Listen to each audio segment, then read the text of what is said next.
Namaste. As we commemorate World Diabetes Day today, we have a very special guest with us who will be discussing all we need to know about diabetes. A very warm welcome, and we are honored to have the presence of Dr. N.K. Narayanan, Senior Consultant Diabetologist and Endocrinologist at Apollo Hospital's Greams Road, Chennai.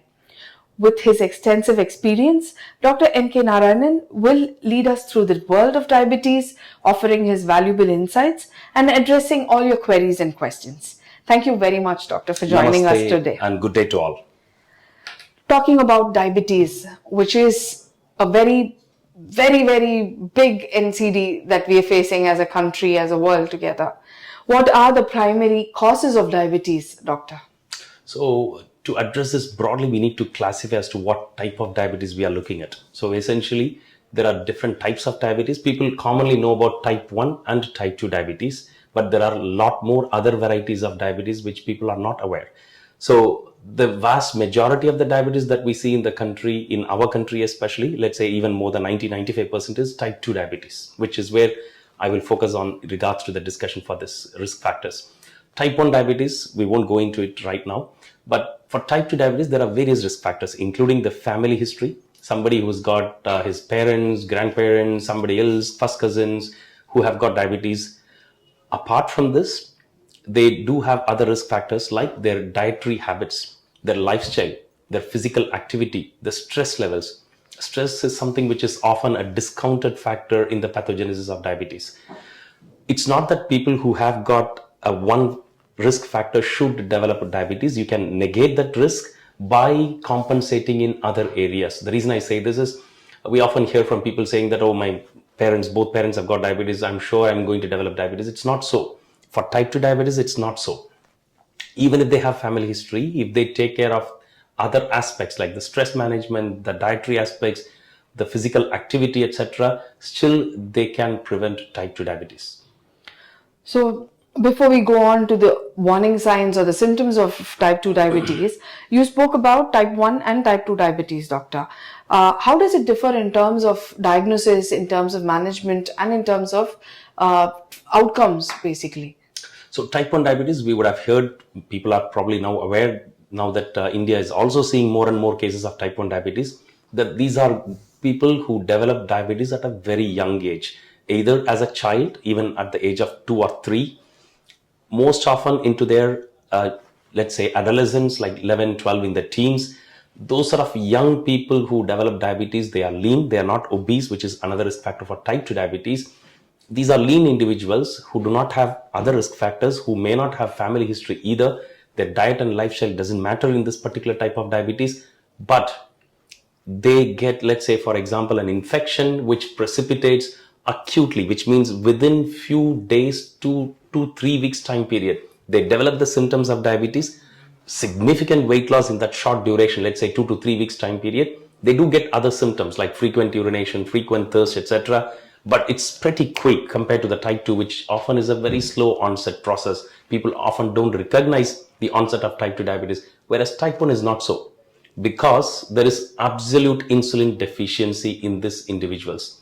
For some reason, the pancreas completely shuts down the insulin production, or rather the cells that produce the insulin in the pancreas gets completely destroyed. Therefore, their body is not able to produce any insulin. When there is absolutely no insulin in the body cannot cope with it for a long time. So therefore, these patients present within few days after the onset of their symptoms. And as I said, these are young individuals, non-obese individuals. There may not be any family history.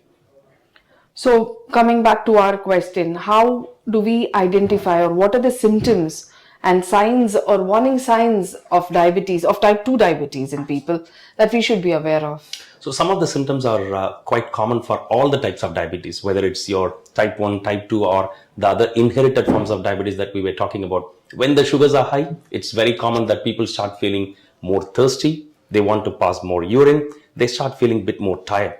But there are specific aspects which are different to different types of diabetes, like we discussed for the type 1 diabetes, where they present with a significant weight loss. Likewise, in type 2 diabetes, for example, these are the common symptoms people are aware of, but there are also less common symptoms which often present early at the time of diagnosis itself, which people are not aware. For example, people with early onset type 2 diabetes, they may have symptoms like a feeling of hot sensation in their palms and soles, or a burning sensation in the palms and soles. They may present with even complications of diabetes right at the time of presentation. So people may not be aware why they develop that particular symptom. They may not be aware that this is because of diabetes. For example, they develop a foot ulcer which is not healing. That may be the presenting sign for them that they have developed a type 2 diabetes. And in men, it could be an erectile dysfunction, which could be the presenting symptom right at the time of diagnosis of type 2 diabetes. Because it's a very slow process, people may not be aware of the changes that are happening in the body. Apart from this, the other symptoms are common, as I said, the frequent urination, frequent thirst, tiredness, some degree of weight loss. These are all common symptoms for all the other varieties of diabetes also. So, speaking about the symptoms, doctor, what is the role of blood sugar levels with respect to type 2 diabetes? Are they interrelated? Can you please elaborate about it? When you say blood sugar levels, you mean the high sugar levels versus the complications? Yes, doctor. Oh, yes, definitely. So it's very well known fact that the indices that we use to check the sugars, whether it could be a sugar test that we do at home or in the lab, or the more important golden parameter that we use, which is called the 3 months average sugar, HbA1c, all of that tend to correlate with the outcomes of diabetes. When I say outcomes of diabetes, the reason why we treat type 2 diabetes is twofold. One, to prevent the symptoms. People may be feeling very unwell that they need to go to the washroom so often. They may be feeling very tired with high sugars. They may have frequent thirst. So symptom alleviation is one aspect of treatment of type 2 diabetes. The other aspect is prevention of the complications. And that's where these indices would be helpful for us to guide whether this person's sugar levels are under control. And keeping this under control, we know that could prevent a lot of complications that occur with type 2 diabetes. For example, the eye complications, what we call as retinopathy, the nerve complications, which we call as neuropathy, or the kidney complications, nephropathy. There are also other complications like the heart, the stroke. So there are multiple aspects which can be affected because of diabetes. And treatment of diabetes does not involve only treating the sugars. It does involve addressing all the other aspects, because, as I said, the twofold aim of treating type 2 diabetes is one of which is preventing complications. So we need to be addressing other aspects also. And that's where measurement of sugars, the HbA1c, other metabolic parameters. When I say metabolic parameters, it could be a cholesterol level, it could be a liver profile, all that would be important. So how often should one monitor their diabetes or their blood sugar levels, doctor? And can it be done at home? It be done at home? So depends on how well the sugar control is. Let's assume somebody who's got diabetes for some time now. It's stable, on a stable regime of tablets or insulin, whatever they are taking. In those individuals, doing a lab sugar test once in 3 to 4 months time period would be adequate. On the other hand, somebody who's got very high sugars, somebody who's having repeated low sugars, somebody who's trying to conceive, somebody who's already pregnant with diabetes, these are situations where you do not want the sugars to be running either high or low for a long period of time, or where there is an intervention that we have made. Let's say we have started them on a new tablet or a new regime which could change their blood sugar levels. In all these situations, we would recommend more frequent monitoring. When I say more frequent monitoring, it doesn't mean that every day they need to go to the lab to do this. Nowadays, we have the glucometer, which is fairly reasonably accurate compared to the, let's say, a couple of decades ago, the glucometers that were available.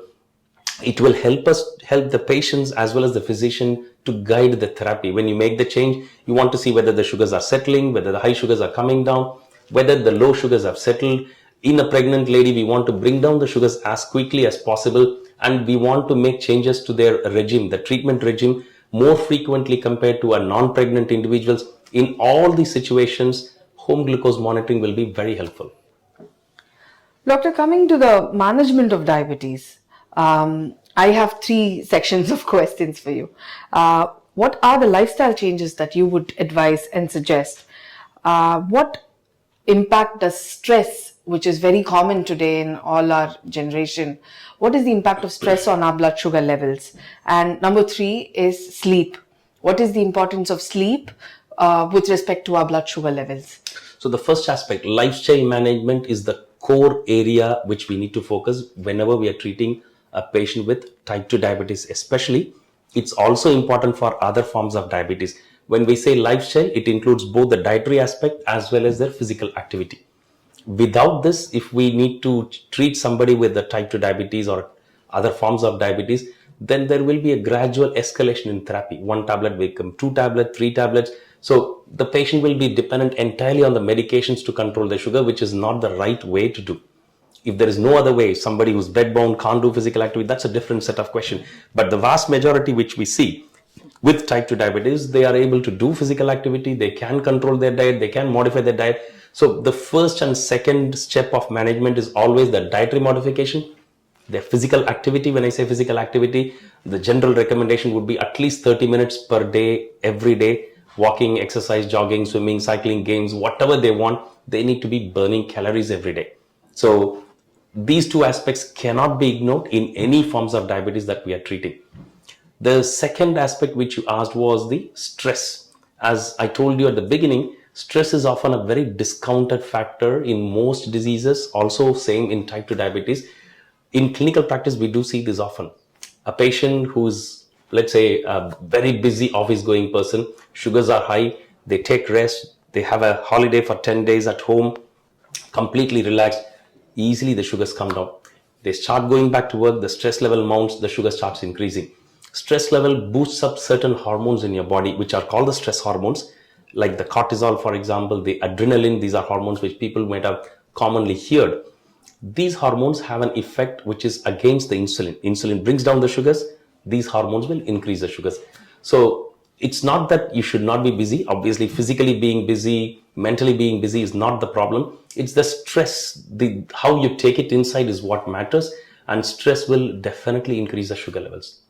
The third aspect is the sleep. So as you rightly said, this is also something which we see in the clinical practice. This could be even a day-to-day variation. On certain days, patients who have got type 2 diabetes, who have got a good sleep, good night's sleep, the next morning fasting sugars will be under control. Let's say 100, 110, 120. The night when they do not have a good sleep, they are tossing and turning around, stress, whatever for the reason. The next morning, the fasting sugars will be 140, 150. If they have a persistent pattern where they cannot get a good sleep, typically called an insomnia, then the fasting sugars are consistently high most of the days when we see. So sleep is like your battery booster. Like you need to recharge your battery. Unless you recharge it, unless you give your body and mind enough time to relax, these hormones will not come down. The cortisol, the adrenaline, the other stress hormones will not come down. If these hormones are persistently, again the same thing, the sugars are going to be high. So all these three factors are important. The couple of things which we need to discuss in the clinic is the diet and the physical activity with every single patient with diabetes. The other aspects may be relevant for some people, the stress or the sleep patterns. So that are relevant for some people, but the first two aspects are relevant for every single individual with type 2 diabetes. Are blood sugar levels different in men and women, doctor? Not necessarily, but it's very difficult to quantify and compare against each other. The reason being that it is affected by multiple factors. As I said, it could be the stress, the diet, the lifestyle, the obesity in terms of whether they've got a central obesity pattern, etc. The certain hormones that we talk about when we talk about the gender difference in diabetes, essentially we are talking about the difference between the testosterone as well as the estrogen. In that aspect, estrogen is to an extent is protective against not only high sugars but also against, let's say, high blood pressure, high cholesterol. And that's why women, when they hit the menopause, they start having changes in their body physically. Also they start gaining a bit more weight, maybe 3 to 4 kilograms. The changes in the hormones also make them prone for certain things. Their cholesterol level jumps a little bit, the blood pressure, the sugar goes up a little bit. So postmenopausally, they are slightly more prone for increasing their metabolic parameters. Therefore, it's all the more important that menopausal women who did not have previously all these complications have to be focusing on their diet and lifestyle soon after they hit the menopause. Doctor, what are the potential complications, I should ask, about an uncontrolled diabetes in a person? So as we touched upon earlier, the eyes, The most common or most important things that we look at are the eyes, the kidney, and the nerves. These are the three common things which we see in people with diabetes as a complication. But the occurrence of these complications can be very variable in type 2 diabetes. Somebody can present with a complication at the time of diagnosis. Somebody may develop this complication much later. One thing for type 1 diabetes, because it's such an acute onset, sudden onset in nature, for them to develop complications, it takes much later from the time of diagnosis. Generally, on average, after 8 to 10 years, they may start developing complications. In all these individuals, the glucose control is very important. As I touched upon earlier, these are the most common complications that we look at when we see people in the clinic. There are also other important complications which people may not be aware, and hence they may not be forthcoming to disclose these things. For example, their gut motility will be very poor when they have a high sugar level. So they may have indigestion problem, they may have constipation. They may not think that this is relevant to diabetes, but it is. Men may have erectile dysfunction. Sometimes there could be an embarrassment to disclose these things, but it's something which is related to diabetes. When the sugar levels have been high, they have had high sugars for a long time, diabetes for a long time, especially if there are additional risk factors for example, smoking. All these could be potential additional important risk factors which lead them on to develop these complications like erectile dysfunction. Sometimes people may develop urinary incontinence. So there are other complications which is often less known, but it can occur. What about heart health, doctor? Very directly related and indirectly related as well. When we say heart health, the one thing which first strikes people's mind is a heart attack. Because it's such an acute event, people are much more worried about the heart attack than the complications which occur gradually over a period of time. But heart attack is something which is very immediately, people are aware that because they get a chest pain, they get admitted to hospital, they are aware what is happening. It could be a complication of diabetes and uncontrolled blood sugar levels. But more importantly, the less recognized, at least from the public point of view, the less recognized complications of diabetes on the heart is heart failure, where the heart is not able to pump enough blood to the peripheral organs. Your body, other body parts are not getting enough blood supply. That means people will gradually develop symptoms. They may get fatigue. They are not able to carry on with their daily activities. They may feel short of breath, breathing difficulty.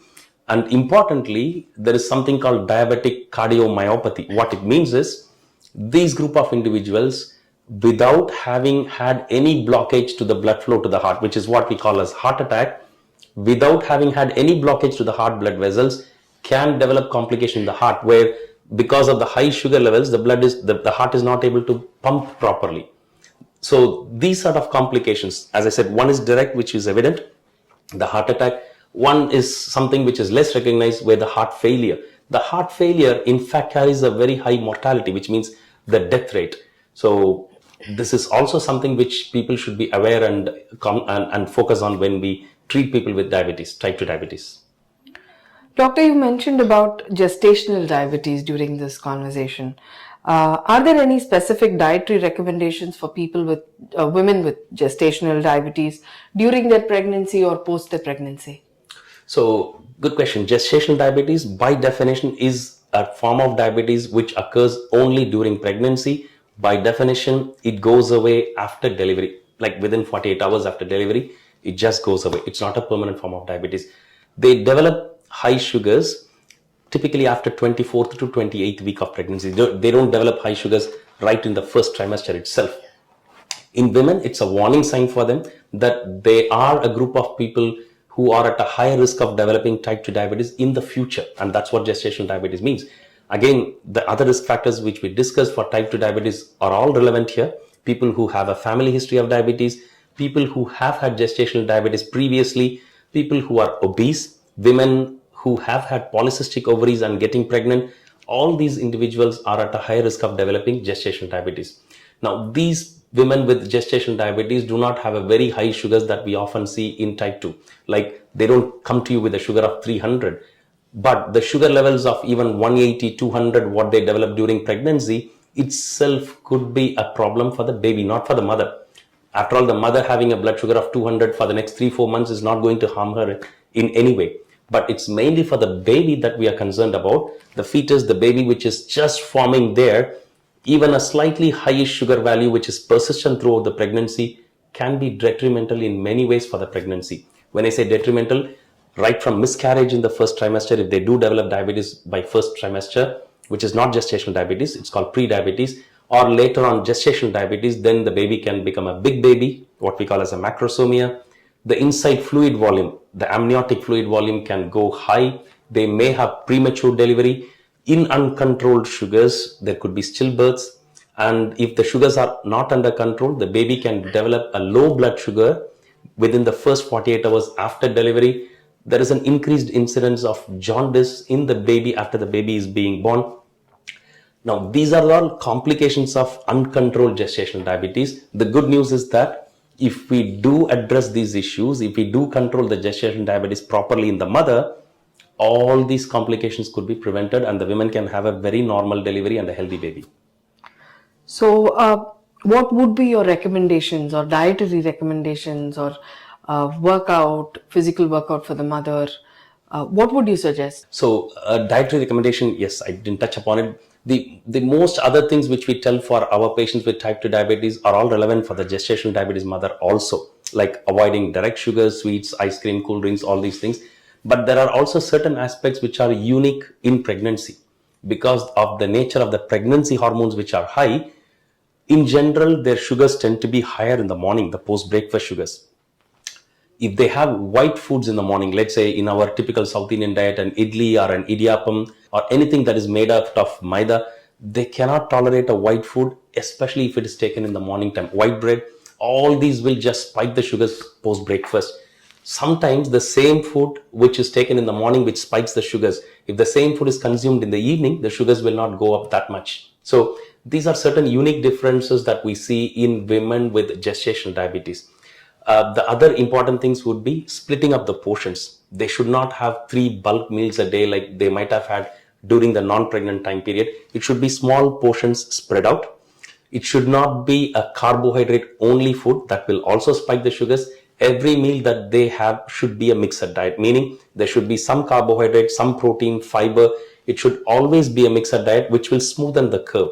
So instead of the sugars going up like this, it will have a smooth curve like this, and which is what we want to achieve, because every time the mother has a high sugar beyond a certain limit, the extra sugar goes to the baby, and that's what we want to prevent. So taking a mixed meal will make sure that the sugars are not spiking after food, and it gives a smoother curve. With regards to physical activity, of course, a pregnant woman, we can't ask them to run, jog, go to the gym, nothing of that sort, because it carries its own risk in terms of the pregnancy outcomes. But the simple thing could be just walking, and especially walking post-meal. They have their food, wait for half an hour. You can't walk immediately after food. Wait for half an hour, walk for 15-20 minutes. It need not be a fast walking. It need not be a walk outside. It could be just within the balcony, bedroom, as a slow walk at their own pace as much as possible they can. That in itself will reduce the sugars. I'm saying specifically within the first 1 hour after having the food is because the spike in sugars, the highest sugar that we see in a pregnant woman is most often the 1 hour reading, 1 hour after food. Then it starts coming down. So we want to prevent these peaks of high sugars after the food. And that's where the post-meal walking would be very helpful. Doctor, one of the most commonly searched and asked question: can diabetes be reversed? Okay, What very is your hot topic? So diabetes reversal, or more importantly, or more appropriately called diabetes remission. It's not possible for every single individual with diabetes. Definitely not possible for certain individuals. Like definitely no for a type 1. Definitely no for genetically inherited diabetes. There are certain groups of diabetes. For example, it's called MODY, M-O-D-Y. This is a group of disorders where there is a genetic change which makes them prone for diabetes. You cannot reverse it because it's inherited already as a genetic defect. LADA is another form of diabetes. So these group of diabetes you cannot reverse. Also in type 2 diabetes also, not everybody with type 2 diabetes will be able to achieve a remission. For example, we have a subgroup of individuals with type 2 diabetes. They are lean. Sometimes they are young also. We commonly see this in our country. They are like in their 30 or 25, 20 to 30 age group. They are lean because obesity is obviously one of the known risk factors for type 2 diabetes. They are not obese either. In this group of individuals, they present with sugar sometimes like 300. So in this group of individuals also it is not achievable, as in remission is not achievable. But in the forms of type 2 diabetes, as I told you, there are multiple risk factors from familial, diet, lifestyle, obesity, central obesity, all these things. In this group of individuals where weight is a predominant factor which cause diabetes, sedentariness is a predominant factor which cause diabetes. In these group of individuals, which if they are able to achieve a reasonable, significant weight loss, are right at the time of diagnosis or within the first few months to years of diabetes, then it is possible. Remission is achievable. Patient can do it on their own. When I say significant weight loss, let's say somebody is weighing 90 kilogram and they develop type 2 diabetes, predominant risk factor being their weight and sedentariness. They start doing their diet, physical activity, they start achieving weight loss, at least 10 to 15% of their weight. Let's say, for example, in this person, they should achieve a weight loss about 9 to 14 kg, which could be their ideal body weight. 76 to 78 could be an ideal body weight. If they could achieve that quite early on after the onset of diabetes, yes, diabetes remission is possible in these people. And one evidence that we have in the medical scenario is people who undergo bariatric surgery. They are morbidly obese to the extent they are not able to do any physical activity, even if we ask them to do. They are 130, 140, 150 kilograms. They have had diabetes, type 2 diabetes for a long time. They undergo bariatric surgery. They lose 60, 70 kilograms of weight.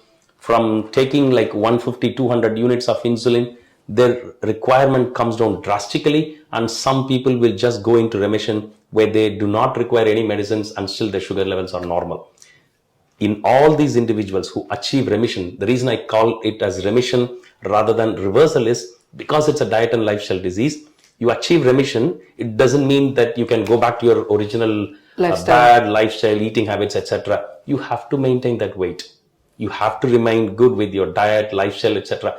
If you can maintain that weight that you have achieved after weight reduction, then it remains in remission. It will not come back to you again. So, what are the new advancements or treatments in diabetes management today, doctor?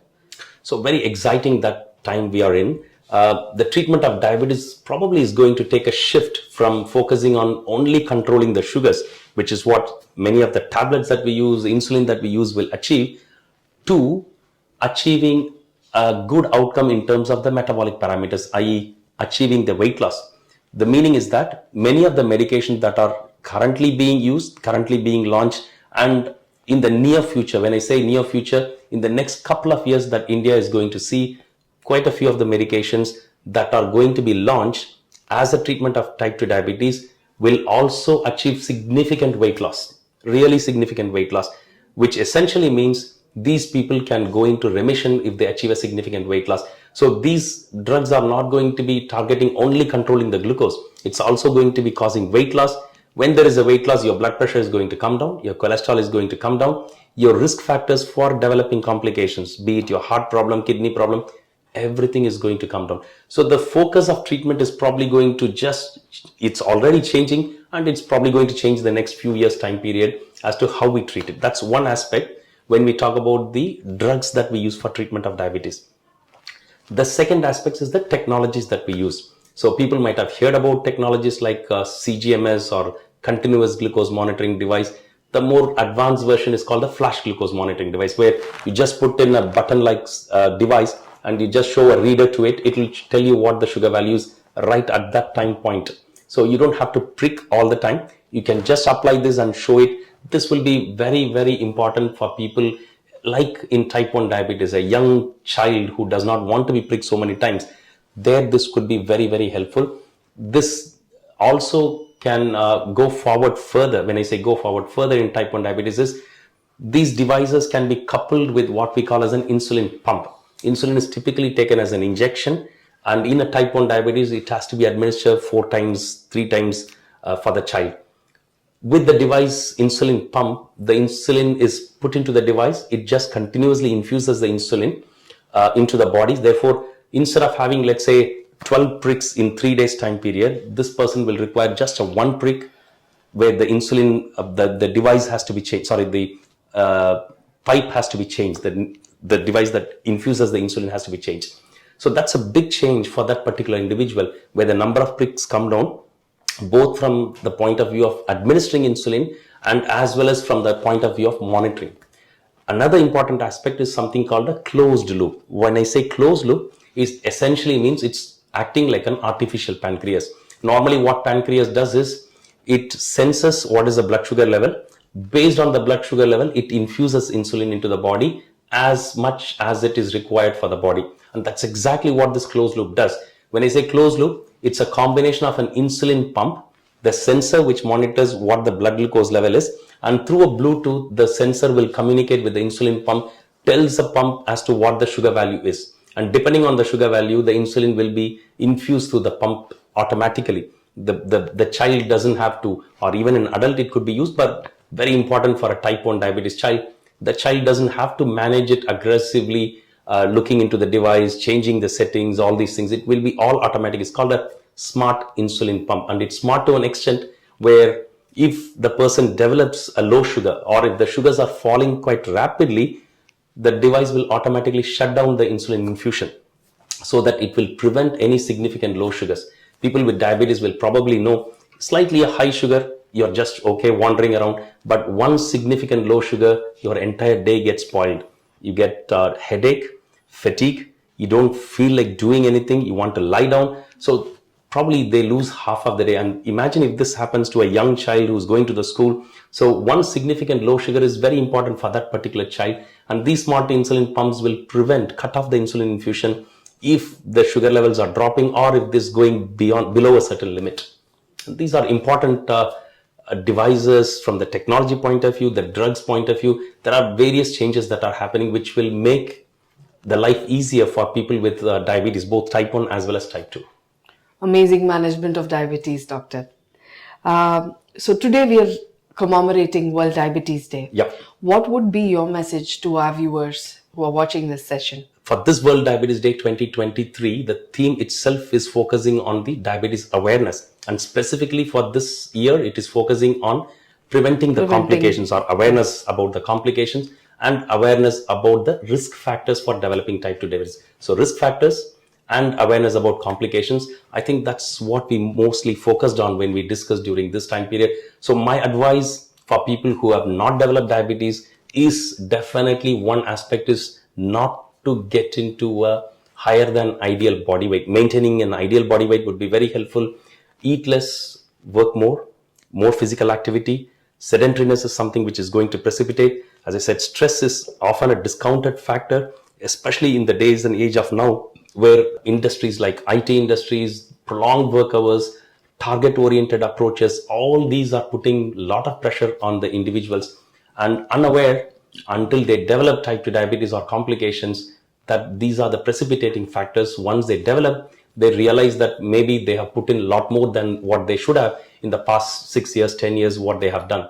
So being aware of itself will at least make sure that they will be able to take some pressure off in whatever they want, meditation, yoga, relaxing in whatever way, cutting back their work time schedule. So all these things would be really helpful for them to prevent not only type 2 diabetes, but also other diseases which can happen because of stress. An overall balance basically in life is what we aim at. Yep. Wonderful. Thank you so much for offering your valuable insights on all we needed to know about diabetes, which is really growing rapidly amongst our generation today. For appointments with Dr. N.K. Narayanan, Senior Consultant Diabetologist and Endocrinologist at Apollo Hospitals, Greams Road, Chennai, please contact 044 4040 1066. I repeat, for appointments with Dr. N.K. Narayanan, Diabetologist and Endocrinologist at Apollo Hospitals, Greams Road, Chennai, please contact 044 4040 1066. Thank you so much, Doctor. Thank you, viewers. Thank you.